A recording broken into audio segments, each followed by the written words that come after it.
49er rush. Niners all day. Let's bring 6 home, baby. Let's go. I love it, man. It's time for the 49ers Rush Podcast.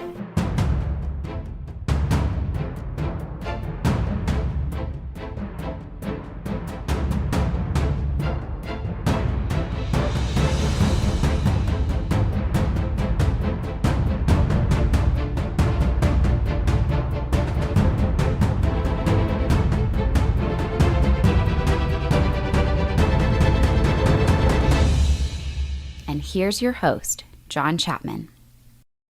What's up, baby? How are we doing today? It is Wednesday, and this is such a weird week. One, just because of what we had to go through with the 49ers being a fan and that abysmal, there we go, through the word out there, game. But it's also weird because, one, Monday Night Football game, that's awesome. That should be celebrated. And let me just put this out there. The 49ers have the second most Monday Night Football wins. Second most in the NFL, behind the Steelers, who just got their Monday Night Football win, helped by the refs completely against the Bears. But if the 49ers win this week, we reclaim and tie that number one spot. Do I expect that to happen? Not so much. But moving forward, that is the theme of today's show. Moving forward, we still have 9 games left. We played 8. We got 9 left. We're not even halfway through yet. So as long as this season has been, and believe you me, I've aged. I have several more grays, several more wrinkles, and that's okay. Because how do you say this? The character that this brings to a fan base, I think, is important. And, you know, if you're involved anywhere on social media, it's fire this person, get rid of those people, let's do all this. And usually that happens whenever fan bases start to lose. That we're not alone to that. Thank you, Luke. He says, stay faithful. Hashtag CC. What's up, man? Just gave away a jersey last episode, 2 episodes ago. So that's there. We're going to be doing giveaways again. We're approaching, man, I think 450th episode. We are just climbing up as far as numbers go. I love it. Thank you, Luke, for the gift. But the idea is this. You have to you got to play football. You got to play football. Nobody expected the Titans to go out there and just blow the Rams up without Derrick Henry. Nobody expected the Bills to get blown up by the Jacksonville Jaguars, right? Last week was kind of a game or a week of just upsets. A lot of things people didn't see. Anybody see what happened to the freaking Dallas Cowboys? Good Lord. What happened to the 49ers was bad too. We got beat by a JV team. The NFL's weird. It really is weird. It's by far one of the weirdest sports that it just doesn't go as planned a lot of times. Should the Rams beat us? 100%. Are they the better team than we are? Yeah, they are. Can the 49ers win? Oh, 100%. It's not even close, man. What's up, Ben? All the way from Australia. Gosh, man. Really appreciate the kind words, man. Really appreciate you joining us from down under. I almost did an Australian accent, but being that I'm from Texas and I don't speak English properly, it was just going to be awful. Probably would have been like a hate crime or something. So I kept it out of my love and respect for you, Ben. And Arturo, I'm with you right here. Is it too far-fetched to think the 49ers can beat the Rams Monday night? No, it's not. They can. But will they is a different thing. And, you know, I'm going to throw this in as well. We're going to do a preview episode Saturday or Sunday because it's a different week this week. So I'm not sure when I want to get that one out or not because part of me says, man, I really want to do an episode Sunday just because. Just staying in that habit of always having episodes out on Sunday I think is important. But then at the same time, I'm like, look, if you're the 49ers moving forward, obviously you're going to game plan. You're going to do all those things. That is not what is important right now. What's important right now is 100% just getting stuff done. That's it. You don't need to worry about other teams. You don't need to worry if they're quarterback or tackle. No. Everything is internal. That is everything right now. You're 3-5. You definitely have underperformed. A lot of your studs haven't been studs. You've got to check yourself. Now, let's turn to George Kittle, which was awesome having him back, over 100 yards receiving and touchdowns first game back. Obviously, the fumble. But he was asked about the mood of the team after the loss, and I think that this is kind of key. This is George Kittle. Oh, yeah, I mean, definitely disappointed. It's tough when turn the ball over twice early on when you're moving the ball after explosive plays. So, I mean, that kind of just kills the team. It doesn't help our defense out at all. I think we had a couple 3-and-outs just to start it off. Defense, that's tough for them. It's a lot of ball early. As an offense, we have to execute better. We have to take care of the football. And that's all it is. And, the combat disappointment, we get another opportunity next week. And I'm excited about that. This one's going to suck for about 24 hours. You got to move on from it. It's a long season. We still got 9 games left. So, if you just dwell on this one for the next week, it's just going to put us in a bigger hole. So, take this loss and just got to move on to the next one. I think a lot of good things in there, but one of the things I want to focus on is turnovers. And so part of this is, all right, what's the 49ers issues? They're numerous. How do you fix those things moving forward? And if there was one thing that I could fix, which is probably one of the hardest things to control, it's turnovers.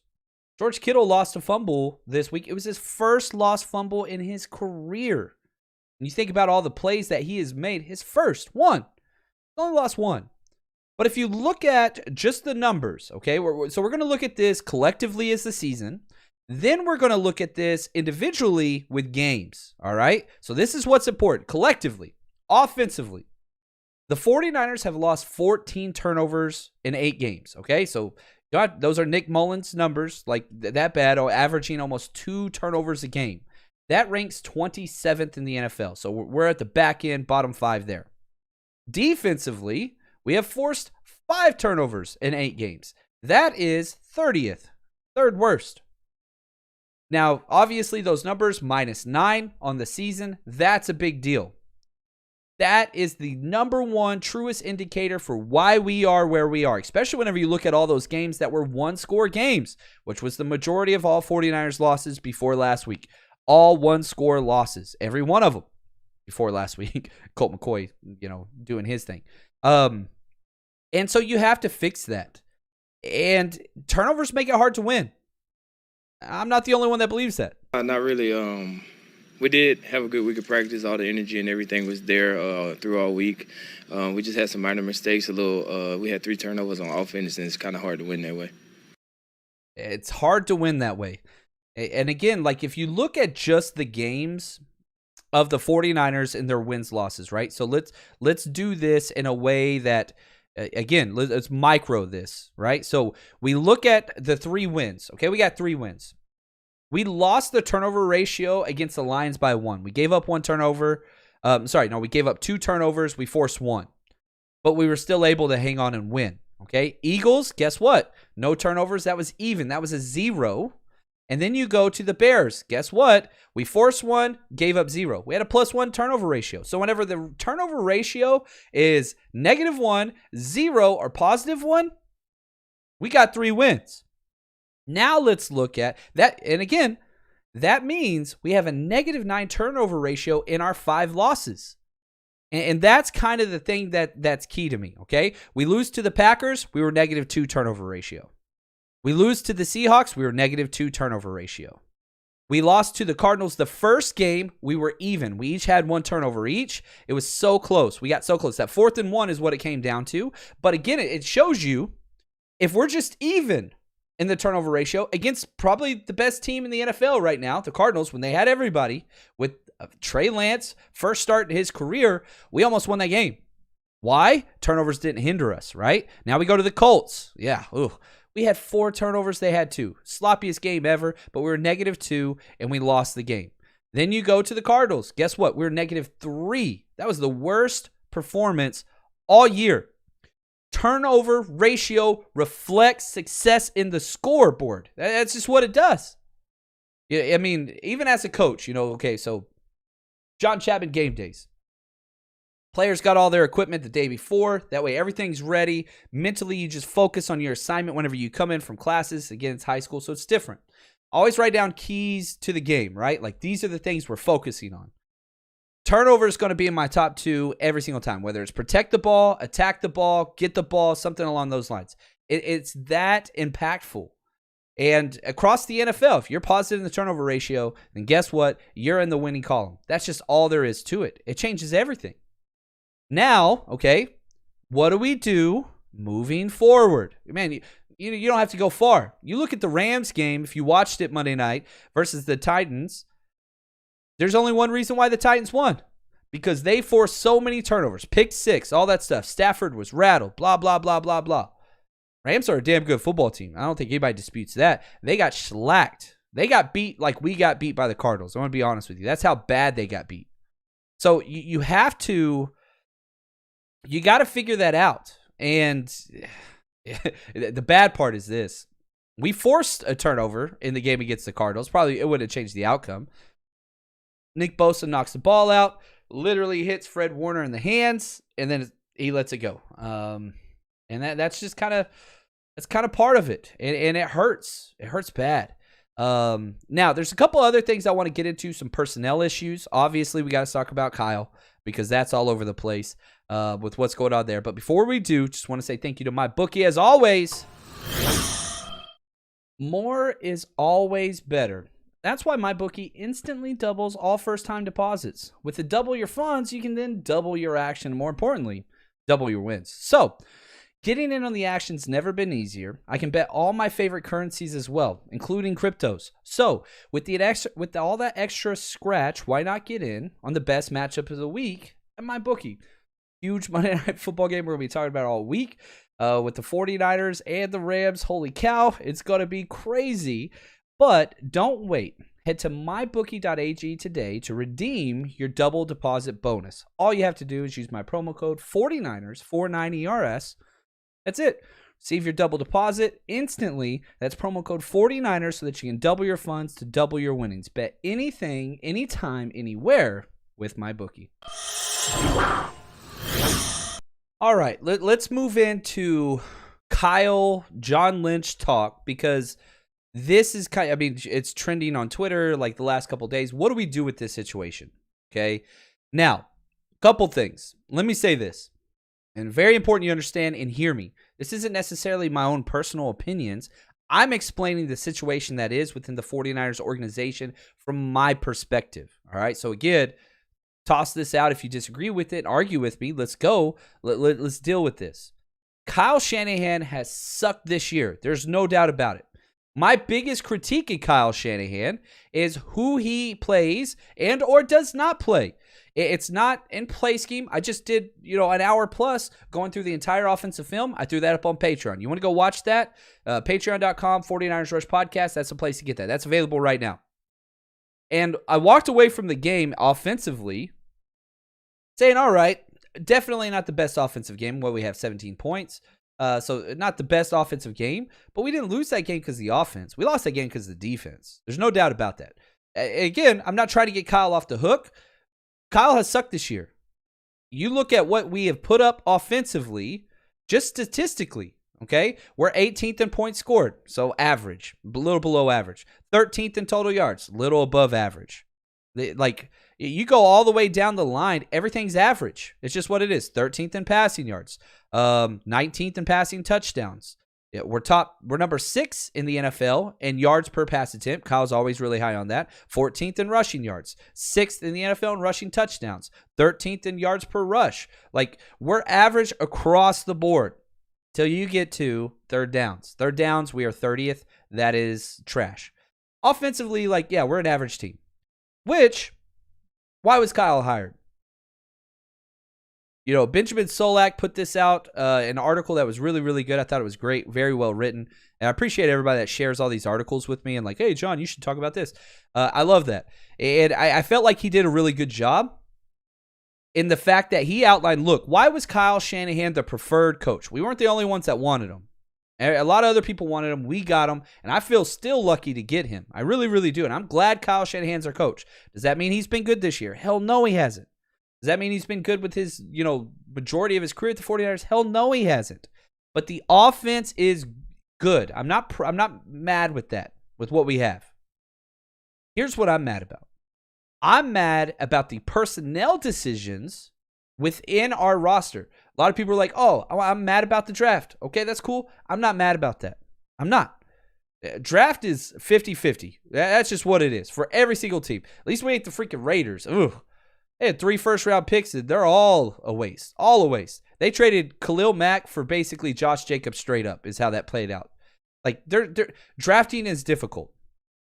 We've got some hits. We've got some misses. That's all I'm mad about. I'm mad about the 53 men you have on your roster and how you use them accordingly or don't use them.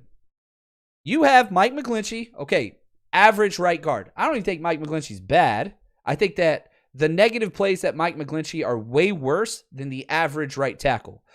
The positive run blocking of a right tackle, Mike Mcglinchey is way better than the average, whatever. But he just ruins series. That's just what he does every single game he starts. It's what he does, whatever. But whenever Mike Mcglinchey went down, I think this is the biggest, I don't know, negative that's happened to Kyle Shanahan since he's been coach here. This is me personally. The worst decision he's ever had is when Mike McGlinchey went down and you sent out there Tom MFer Compton. Now, he might be an amazing man, and I hope he is. It's not his fault. This is Kyle's fault. This is Kyle's fault. This is Kyle's fault. Why would you do that? Any chance the 49ers have coming back in that game was ruined by that one single decision. Now, they asked him about this after the game, and let's let Kyle, here we go. They asked him about Jaylon Moore, and that's what we're going to talk about next. Is Compton over Moore just because Moore's been playing on the left? Yes. Is that something you'll consider moving Jalen over if this is a long-term thing for Mike? Yeah, something we'll consider. And it's so dismissive. And again, you just got your ass drummed and the fan base is pissed. You're not going to be excited.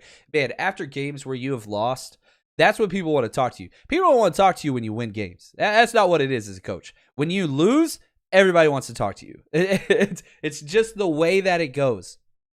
So, the fact that your swing tackle, you don't even have a swing tackle. You have a backup left tackle, Jaylon Moore, who was awesome. I'll show you a clip here in a second.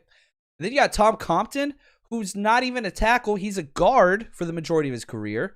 You put him out there, it gets obliterated. You can't be shocked at that. He was obliterated all the time through last year. Got obliterated through training camp. Got obliterated through preseason.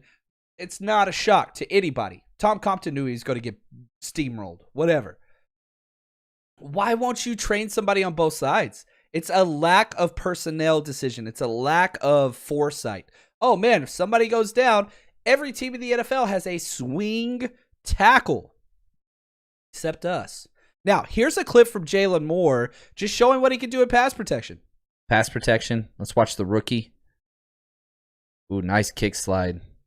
Man, he anchored well. Initially, a little bit too much of a back bend, which you don't like to see, a little too high at the point of contact for Jaylon Moore.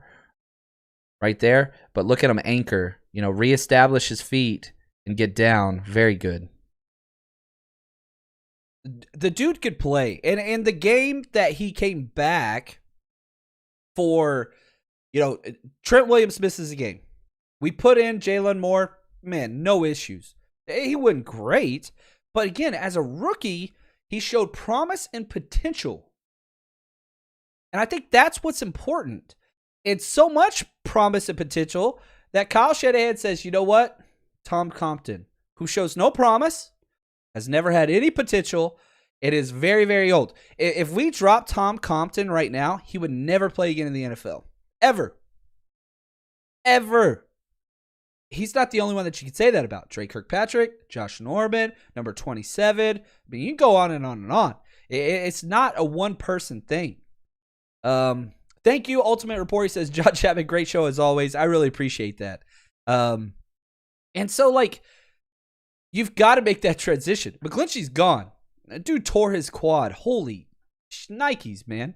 That is not a very fun injury, to say the least. I feel so bad for that guy. I really, really do. That's got to be painful. He's got to be out for a while. Just not good. It's bad. But you got to move on as a football team. There's no moving forward, right? The title of this show. You don't move forward with Tom Compton. That's not what that is. That is a weight around the ankles and you're trying to swim. That's Tom Compton. And I'm not trying to be mean to the guy. I'm trying to be mean to the decision making to put somebody in a position of success. Again, as a coach, right? What is the coach's job? To put people in positions of success so that the team can enjoy success. The sum is greater than the parts themselves, right? So you try to bring that together. I'm telling you right now, you just ruined the sum. The formula doesn't work. And now you know that. Now, how arrogant is Kyle going to be with this moving forward? I don't know. Question right here from Faithful Forever. Is Kyle losing the locker room? I don't think so. I really don't think so. And again, like, let's talk about the locker room now. Okay, here we go. Let's talk about who the hype man is. Who is in charge of that locker room for pumping people up? Listen to Jimmy G. This answer, it's one of those things, like, if you read the transcript of this video, you would think one thing, but whenever you see the emotion or lack thereof or energy with the words, you get a different outcome. So try to pay attention. If you're not watching this on YouTube, that's okay. But, like, pause whatever you're doing, pay attention, because, like, again, be critical of this, not necessarily in a bad way, but I don't think I'm the only one that feels this way. Here's Jimmy G on who the hype man is for the offense. I think it's a group of us. I think, obviously I do what I can on the sideline. Just, it was really about, we went through the lull in the beginning, and it was about having guys stay in the game. There was a lot of football left. We were down, 17 early, and we were only in the second quarter, I think. And it was just, guys had the right mindset, and we started to scratch back into it, but it just didn't last. And then we had a couple, 3 and outs, things like that. And it's just, it's tough when you get behind like that early. And so, I think we got a good group of leaders on offense, though, that handle that. He almost put me to sleep, bro. And I get it. 10 plus years as a coach, you have teams where you can turn to a player and say, hey, correct this for the team. Hey, address so-and-so in this way. And I've had teams where it's just like, look, man, I got to talk to every single player individually because there's nobody that can say, hey, knock that shit off. That doesn't exist. Like, if you don't have that, you don't have anybody to kind of get everybody in line, right? It's not good. In the 49ers, I think George Kittle is that. It's kind of hard whenever it's his first game back. It's definitely hard whenever he fumbles on the second drive of the game. Then, like, hey, dude, like, don't tell me what to do. You just turn the ball over, right? Like, that starts to happen. Do I think they've lost the locker room? I don't. Who's the best player on this team? It's Trent Williams. Trent Williams ain't that guy. That's just not who he is. You can't ask somebody to be something they're not. And we don't have that. That doesn't exist yet. So, you're fine. You can still move forward and do that. But whenever you stack losses like this 49ers team has, right? I mean, if you look at the last 6 games, we're 1-5. That hurts. It hurts the pride. It hurts morale. Hurts all those things. Is Kyle Shanahan losing this locker room? No, I don't think so. That I've been a part of teams that where the head coach has lost the locker room. This ain't it. It's not it. They're still fighting in there. They're still there. They're still playing. They're NFL, whatever else. And especially like this week with Monday Night Football, you're playing against the Rams, all this stuff. Like, there's the people. They're professionals. They're going to be just fine. Now, to the people that keep saying, like, okay, Kyle needs to go, whatever else, fire Kyle, whatever. And it's not you guys. I feel like you're much more even-tempered. And I appreciate that about you guys. And a lot of that's because we spend time together, right? Like, I'm not the hot-button guy. Maybe some people think I am. But here's things to remember with Kyle and Shanahan, okay? With Kyle Shanahan and John Lynch. They have 4.5 years left on their contract. 4.5 years. Remember, they just signed that 6-year extension right after the Super Bowl. They have 4.5 years left on their contracts. Next up, Trey Lance and the lack of development of Trey Lance is an issue, okay? Now, he's 21 years old, youngest quarterback in the league, whatever else. But I'm telling you this right now. The ownership, the Yorks, approved the trade up for Lance. Okay, that's one thing. But if it was just that, whatever, you can't really do much with that information. Also, they approached this, and they were honest from the start. They want to trade up for Lance, but they want to keep Jimmy Garoppolo. Okay? Those two pieces of information together tells a story. This was always going to be a long-term thing. Now, the issue where it went haywire is they thought Jimmy would be able to win games, right? Jimmy hasn't been able to win games with this defense. Jimmy's been all right the last 2 weeks. Defense has been the worst in the NFL the last 2 weeks. Jimmy's not a person that can overcome those things. Jimmy needs to play with the top 10 defense if he's going to win games consistently. That's just what it is. So if there is going to be an issue there, that's where the issue may arise. Hey, we were fine keeping Jimmy as long as we were winning and competing. We're not winning and we're not competing. Therefore, we were fine with the slow development. Now it's time. Now, hopefully the Yorks are good enough owners. They keep their mouths out of it. They haven't done that very well in the past. But it does seem like things are fine. And that they are supporting their head coach and GM. And I think that's their job. Now, here's part number 3 of this. Kyle will get the opportunity past this year, 100%, to develop and use Trey Lance. If it's not this year, it'll be next year. And I think he deserves that. I really, really do. So even the person that is like the most anti-Kyle person out there, Grant Cohn lovers, whatever else, I don't care. I'm telling you right now, he has built up enough with this Super Bowl run, with the locker room, getting along with the GM, the culture, whatever else. He has built that up enough to get next year. Kyle's not getting fired this year, guys. And again, let's say we finish the season 5-13. Yeah, I think the seat's going to heat up a little bit, maybe a little bit less roster control, something along those lines. Whatever. Kyle will be here next year. That's just all there is to it. I'm telling you that right now. He spent so much to go get Trey Lance. He's going to get time for Trey Lance. He's going to get time. So no matter what, Kyle's not getting fired. Even if, let's say, the change takes place next week, which my prediction was week 11 from the start. That's what I thought Trey Lance would get his start. If that happens, boy, you know I'm going to be pulling the old freaking Chapman trade, whatever, because I don't know, man. I didn't see it going this way. I thought that we would be exact opposite, inverted where we are. I thought we'd be 5-3 at this point, winning close games, not losing them, just a decent team. Trey Lance is starting to progress, and then you put him in, and then, everything goes smoothly. He's had time to develop all those things. But it's been awful how he has got no plays. That's, again, number one, when you put Tom Compton out there, that was just a huge kick in the gut. Number 2, Trey Lance getting 0 snaps. I'm not saying he should start right now, but man, give him a series. Give him a couple plays like you were doing early on in the year. That should take place, and we're just not doing it. And then here we go. Let's bring it to conclusion.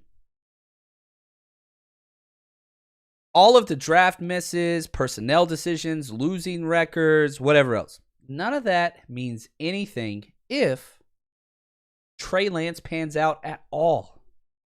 Trey Lance doesn't have to be Mahomes. He doesn't have to be Josh Allen. That's not what he has to be. He just has to be decent. Above average. If he does that, I'm telling you right now, Kyle Shanahan's going to get an extension. That's going to happen. Because the promise and the potential is there. It's there. And is there anybody, again, some people might disagree with this. Go back to our rankings, whatever else. I don't care. Kyle Shanahan is a pretty damn good offensive mind. I don't think anybody disagrees with that. Might not be a good head coach. But if you develop a young quarterback and compete, coaches stay. That's just all there is to it. So wherever it is you fit, it doesn't matter. He's sticking around. Greg. Oh, what's up, Greg? I love this guy. Appreciate the support, man. Greg, one of the best dudes ever in Chicago. It was awesome hanging out with you and your family. You are the best. He says this. Is it more due to the fact that Kyle is more player-friendly, which he is, than butt kicking? Again, what is your personality? Don't be something you're not. Don't be something you're not. And that's kind of who Kyle is. And so, again, he goes on. Greg says this, and then there isn't that player leader that is going to call his teammates out. I think they've had a lot of player meetings, right? And, man, this is probably one of my favorite clips of the year. This is from Fred Warner, Greg, and I think it kind of addresses this. This is him preaching. This was after 2 weeks ago, the loss, before the Bears win. Listen to Fred Warner in this is it. You can call people out. You can have player meetings, all that. At the end of the day, something got to change, and it starts with you. I think this league is so there's the majority of the teams are in the middle of the pack, right? Where you're 3-2, you're 2-3. There's very, very few teams who are undefeated. Cardinals are obviously the only undefeated team. It all comes down to just one or two plays, in each game. So we could very well be. We could be 1-4. We'd be 4-1. We could, there's a lot of places we could be, but where are we? What's reality? We're 2-3. So how do we move from here? I think our mind's got to speed up. We got to have that championship mentality. Every time we step in between the white, it's got to mean something to you. We have everybody that we need. We're not looking outside to try and get somebody different. We have everybody that we need. We just need our guys. And it starts with me. We need everyone to buy in, to recommit, and play their best ball, because that's what we need to be able to win games, win big games, and just be consistent. That's what when you win. Nobody was talking about Kyle last week, guys. Nobody. Why? Because you beat one of the worst teams in the NFL, the Bears. Winning cures all, and whenever you lose, it stacks. It stacks. Go get those W's. Now you look at the schedule. Yikes! You got the Rams obviously at home, which the 49ers have been awful at. I think we're 0-9 now. The last 9 home games, I think we're 1-12. Then you travel to Jacksonville. That's a very winnable game. Then you got Minnesota Vikings, which might be for that 7th playoff spot. We're one game out of the playoffs. Like, oh my gosh, how bad is the NFC? This is the problem. Here we go. Let's spin it this way. Let's say there's still just 6 teams that get into the playoffs instead of the 7 under the new CBA. 49ers would basically be completely eliminated, okay? They would be out of it. Again, you just look at the standings of it, right? If there were just 6 top 6 seeds, let's see here. What's the 6th seed? 5-3, the Saints would be there. And if that was the case, we'd be 2 full games out with, 4 teams ahead of us. It'd basically be, okay, the season's almost over. Then you would be like, all right, season's over. Let's make that transition. But here's the problem with 7 games. We're 1 game out of the playoffs. The Atlanta Falcons. Ugh. Gross. The Atlanta Falcons are ahead of us. So, you look at, oh man, this just makes me sick to my stomach how poor quality this is. All right? Falcons are the 7th seed right now. They're in the playoffs. We play them. The Vikings are ahead of us. They're 3-5. We play them. Seattle Seahawks are ahead of us. They're 3-5. We play them. You win those 3 games and, just the Jags or something other, you're in the playoffs. It's quite possible that an 8-win team, an 8-10 team gets into the playoffs. It's going to happen. Maybe not this year. It's so. What's the goal, right?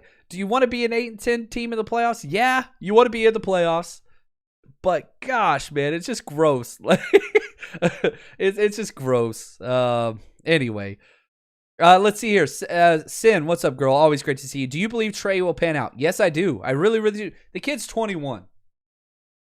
And, you just wait 3 years and see where he is at 24, which is when a lot of quarterbacks come out. He's got time. I don't want to rush him out there. I really don't want him starting right now. Not with this O-line. Not if Tom Compton's out there. I don't want that.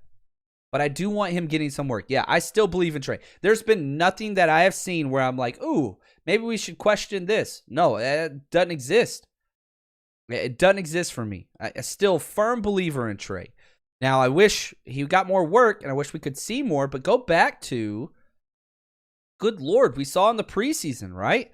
We saw in training camp repeatedly where he was just hitting these bombs to Trent Sherfield, working with the twos, and just opening up the playbook and throwing deep down the field and all these. He has that. He's got the mobility. He's got the mindset. He's got the work ethic. Just going to take time, unfortunately. He's just a little too ripe right now. That's just what it is. Greg, he says, I love All-Pro Fred. He answers the press with the right words. But did you feel that after the game he had emotional desire to move mountains? It wasn't the best Fred game. Greg, I'm with you there. And, going through the film, which we did last episode on here. So, if you want to go back and watch every single defensive play, we put that out there for you. That's there. Go watch it. Not Fred Warner's best game. There's no doubt about that. Not Fred Warner's best game. Do I still think that he's Pro Bowl level linebacker this year? Yeah. All pro? No. He has not shown that. So you got to change that. You got to change that. Now, man, speaking of this, excited about this one. I've talked about this a little bit, the rush hour. This is a bonus episode that's going to be more NFL related. It's going to start off with 49ers and then move to NFL. That's coming up soon. And again, if you want to get that, you got to go to Patreon. Here we go. Guys, excited to announce a brand new kind of movement within the podcast itself, and that's called the Rush Hour. This is something I can't take credit for this. People have been emailing and asking for me to do some non-49ers content, okay? So here's what's going to happen. We're going to be doing bonus podcast episodes. The first 15 to 20 minutes, still going to be Niners focused. But the second half of the Rush Hour is going to be more broad topics in the NFL. Power rankings, tracking rookie quarterback development, seeing schemes and some tendencies, perhaps that's changing across the NFL. Coverage-based things like that. So the only place to get this is bonus coverage is going to be over on Patreon. So go to patreon.com, search for 49ers Rush Podcast. It's the only place it's going to be.